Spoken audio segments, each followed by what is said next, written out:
अस्सलाम वालेकुम students, welcome back to Aamna tuition centre. So students, आज जो हमारा टॉपिक है, जैसे कि मैंने आपको कहा था कि हमारा नेक्स्ट टॉपिक होगा एटॉमिक नंबर और मैथ्स नंबर पर। ये बहुत ज़्यादा सिंपल सा टॉपिक है और जिसे कहते हैं बहुत ज़्यादा जो है वो आसान है और आप लोगों को समझने में बहुत आसानी होगी अगर आप मेरे लेक्चर रेगुलर ले रहे हैं। तो हम सीक्वेंस वाइज चल रहे हैं, तो अगर आपने पीछे से आपने अच्छे से समझा है, सुना है मेरा लेक्चर, तो अब आपको जो है वो बहुत आराम से समझ आने वाला है ये topic. Okay students, so start करते हैं एटॉमिक नंबर और मास नंबर से। सबसे पहले आपको पता है, मैंने आप लोगों को लास्ट टॉपिक में, बल्कि उससे लास्ट टॉपिक में भी बताया था कि जब हम डिस्कस कर रहे थे एटम के बारे में और जो हमने डिस्कवरी पढ़ी थी इलेक्ट्रॉन की, प्रोटॉन की और न्यूट्रॉन की, तो हमने कहा था कि electrons, protons, neutrons, these are the fundamental particles of all types of matter. क्योंकि मैटर जो है वो एटम से मिलकर बना है, ठीक है। तो वो जो एटम, वो जो एलिमेंट का एटम है, उस एटम के इलेक्ट्रॉन्स, प्रोटॉन्स और जो न्यूट्रॉन्स होते हैं, these are the fundamental particles. हम ये भी कह सकते हैं कि एटम्स जो है, जितने भी एलिमेंट्स हैं, उन सब में जो हमारे पास जो है वो वर्ल्ड में जितने भी एलिमेंट्स मौजूद होते हैं, वो सेम इलेक्ट्रॉन्स, प्रोटॉन्स, न्यूट्रॉन्स जो है वो तीनों चीजें जो है, तीनों फंडामेंटल पार्टिकल्स उन एलिमेंट्स के अंदर जो है, उन एलिमेंट्स के एटम्स के अंदर जो है वो मौजूद होते हैं। हाँ, लेकिन एक एटम जो है, एक एलिमेंट का एक एटम दूसरे एलिमेंट के दूसरे एटम से मुख्तलिफ होता है, ठीक है। एक एलिमेंट है, उसका जो एटम है, और जो दूसरा एलिमेंट है उसका एटम है, वो दोनों जो है उनके एटम एक दूसरे से जो है वो डिफरेंट होंगे। इसका मतलब कि उसके अंदर जो फंडामेंटल पार्टिकल्स की अमाउंट है वो भी क्या होगी, वो भी मुख्तलिफ होगी।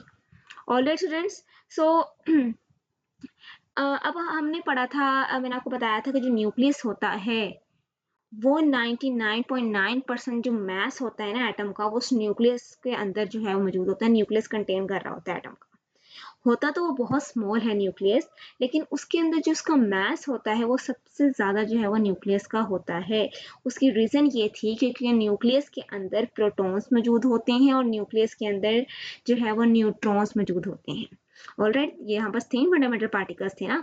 हमने पढ़ा था कि प्रोटॉन्स और जो न्यूट्रॉन्स होते हैं, ये दोनों न्यूक्लियस के अंदर मौजूद होते हैं और जो इलेक्ट्रॉन्स हैं वो उसके इर्द गिर्द रिवॉल्व कर रहे होते हैं। ऑलराइट स्टूडेंट्स, सो प्रोटॉन्स, अब प्रोटॉन का मास तो बहुत ज्यादा है इलेक्ट्रॉन की निस्बत, और न्यूट्रॉन का मास इक्वल है तकरीबन प्रोटॉन के। तो इसका मतलब कि जो प्रोटॉन्स और जो न्यूट्रॉन्स हैं, उन दोनों का मास मिलाकर ज्यादा हो जाता है, इसलिए जो है वो हमारे पास न्यूक्लियस का मास भी ज्यादा होता है। वेल, हमारा जो टॉपिक के अकॉर्डिंग अगर बात करें तो बस ये आपको बात आपको याद रहनी चाहिए कि प्रोटॉन्स और जो न्यूट्रॉन्स होते हैं वो न्यूक्लियस के अंदर मौजूद होते हैं, ठीक है। अब जो नंबर ऑफ प्रोटॉन्स होते हैं एक एटम में, एलिमेंट के, वो हमेशा फिक्स्ड होते हैं। नंबर ऑफ प्रोटॉन्स किसी भी एलिमेंट्स के वो हमेशा फिक्स्ड होते हैं, और जितने नंबर ऑफ प्रोटॉन एक एलिमेंट में, एक एलिमेंट के एक एटम के अंदर जो है वो मौजूद होंगे, उसको हम कहते हैं कि वो उसका एटॉमिक नंबर है। ऑलराइट स्टूडेंट्स, अगर आपको जो है वो पूछा जाए कि व्हाट इज एटॉमिक नंबर, तो बेसिकली एटॉमिक नंबर सीधा सीधा नंबर ऑफ प्रोटॉन्स है। जितने नंबर ऑफ प्रोटॉन्स एक एटम के जो न्यूक्लियस में मौजूद होंगे, एक एटम में मौजूद होते हैं नंबर ऑफ प्रोटॉन्स, हम कहते हैं उस एटम का वो एटॉमिक नंबर होगा। ऑलराइट स्टूडेंट्स, सो जो एटम है एज अ होल, अब आपको पता है atom as a whole electrically neutral होता है। उसकी रीजन ये मैंने आपको बताई थी कि जितने नंबर ऑफ उसमें प्रोटॉन्स होते हैं, उतने ही नंबर ऑफ इलेक्ट्रॉन्स होते हैं। Number of protons means positive charge जो हमारे पास है, और जो नंबर ऑफ इलेक्ट्रॉन्स है मींस नेगेटिव चार्ज। तो जितने पॉजिटिव चार्ज होंगे उतने ही नेगेटिव चार्ज होंगे, इसलिए पॉजिटिव चार्ज नेगेटिव चार्ज को अफेक्ट को कैंसिल कर देते हैं। तो एज अ होल एटम जो है वो इलेक्ट्रिकली न्यूट्रल होता है। ऑलराइट, तो एटॉमिक नंबर का अगर सिंबल देखा जाए, यहाँ से आपको एटॉमिक नंबर की डेफिनेशन है, ये देखिए स्टूडेंट्स, यहाँ से the number of protons present in the atoms of the element is always fix and it is called the atomic number of that element, ठीक है। और इस जो एटॉमिक नंबर है एलिमेंट का, उसको हम रिप्रेजेंट कैसे करते हैं, it is represented by capital Z. Capital जो जी है उससे हम उसको रिप्रेजेंट करते हैं। अब कोई भी एलिमेंट है, उसका जो एटॉमिक नंबर होता है ना, वो हमेशा फिक्स्ड होता है। ये बात आपने याद रखनी है स्टूडेंट्स, कि एटॉमिक नंबर चेंज नहीं होता। किसी भी एटम के जो किसी भी एलिमेंट का जो एटम है, उसके अंदर जो प्रोटॉन की तादाद होती है ना, नंबर ऑफ प्रोटॉन्स होते हैं, वो फिक्स्ड होते हैं, वो चेंज नहीं होते। बार बार मैं आपको एक बात बता रही हूँ, इसको आपने अच्छे से समझना है कि किसी भी एलिमेंट के एटम में नंबर ऑफ प्रोटॉन्स की जो तादाद होती है वो फिक्स्ड होती है। इसीलिए जो एटॉमिक नंबर होता है एलिमेंट का वो यूनिक होता है उस एलिमेंट के लिए। हर एलिमेंट का की जो आइडेंटिटी होती है वो उसके एटॉमिक नंबर की बेस पर होती है, उसके नंबर ऑफ प्रोटॉन्स की बेस पर होती है। क्योंकि अभी भी हमने ऊपर जो है वो डिस्कस किया कि जो एटम होते हैं उसके एक एलिमेंट का एटम जो है वो दूसरे एलिमेंट के एटम से मुख्तलिफ होता है। ठीक है, तो इसका मतलब कि जो एक एलिमेंट के एटम में नंबर ऑफ प्रोटॉन्स होंगे वो उसकी यूनिक कैरेक्टरिस्टिक्स हैं, वो दूसरे एलिमेंट में नहीं होंगे, उसमें चेंज होंगे। ठीक है, तो एक एलिमेंट की जो आइडेंटिटी होती है, आइडेंटिफाइड जो हम करते हैं एलिमेंट को उसकी यूनिक प्रॉपर्टी या कैरेक्टरिस्टिक्स की वजह से, वो हम किसकी बेस पर करते हैं, वो हम एटॉमिक नंबर की बेस पर करते हैं।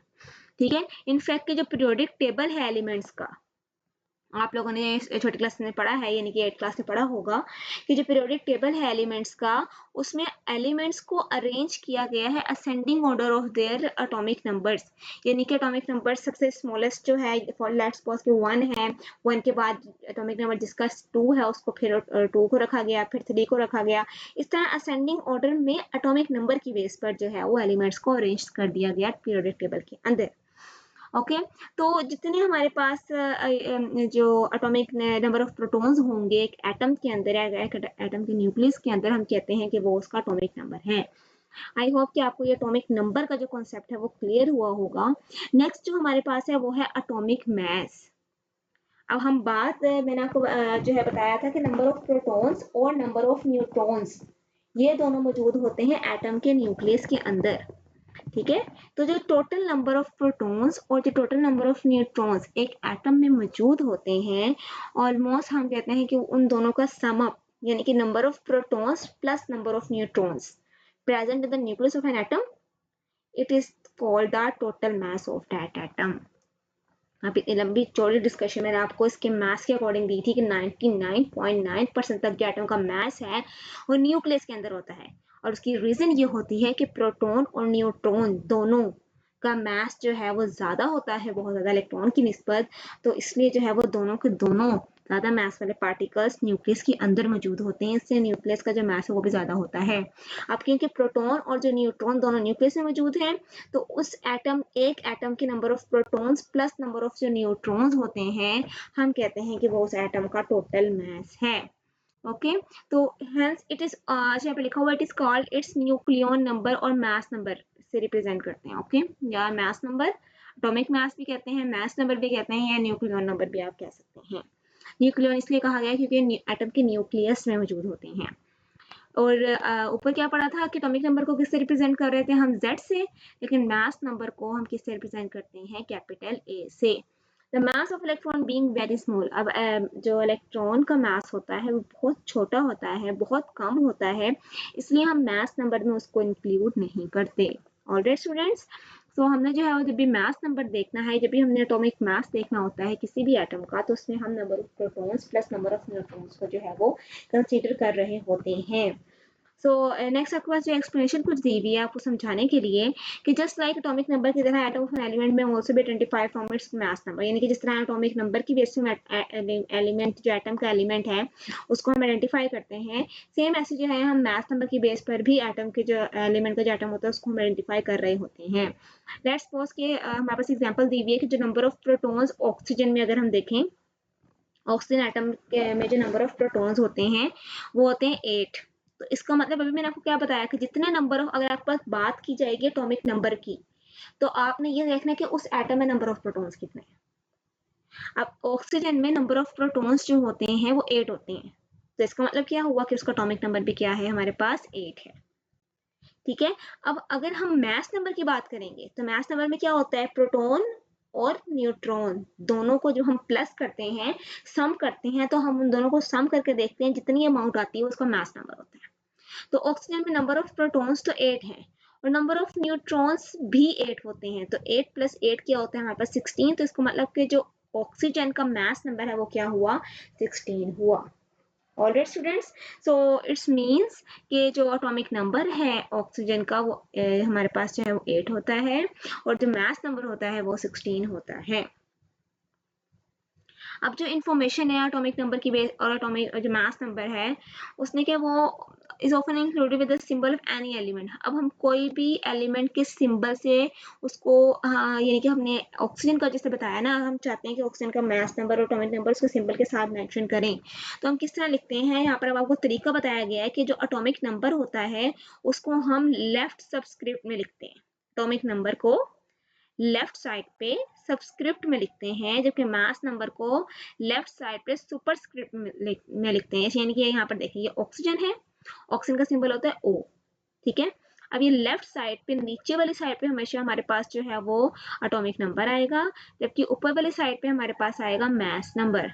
ऑलराइट स्टूडेंट्स, सेम ऐसे एक और एग्जांपल भी दी हुई है आपको कार्बन की, कि कार्बन का जो एटॉमिक नंबर होता है वो 6 होता है। इसका मतलब नंबर ऑफ प्रोटॉन्स इसमें कितने हैं, 6 है, और नंबर ऑफ न्यूट्रॉन भी 6 होते हैं, तो 6 + 6 कितना हो गया, 12। तो इसका मतलब कि कार्बन का मास नंबर क्या हुआ हमारे पास, कार्बन का मास नंबर हुआ हमारे पास 12। अब नीचे आपको जो है वो मजीद समझाने के लिए बताया हुआ है, एक फॉर्मूला दिया हुआ है कि अगर आपको जो है वो न्यूमेरिकल में पूछा जाए कि नंबर ऑफ न्यूट्रॉन निकाल के बताएं या प्रोटॉन निकाल के बताएं या मास नंबर निकालें या जो है हमारे पास एटॉमिक नंबर निकालें, तो हमें पता होना चाहिए कि हमने किस तरह से उसको कैलकुलेट करना है। तो हमारे पास जो नंबर ऑफ न्यूट्रॉन्स होते हैं उसको एन से प्रेजेंट करते हैं, वो present in the atom can be calculated if its atomic number. यानी कि अगर हमें एटॉमिक नंबर पता हो और अगर हमें मास नंबर पता हो तो हम नंबर ऑफ न्यूट्रॉन्स निकाल सकते हैं, ठीक है।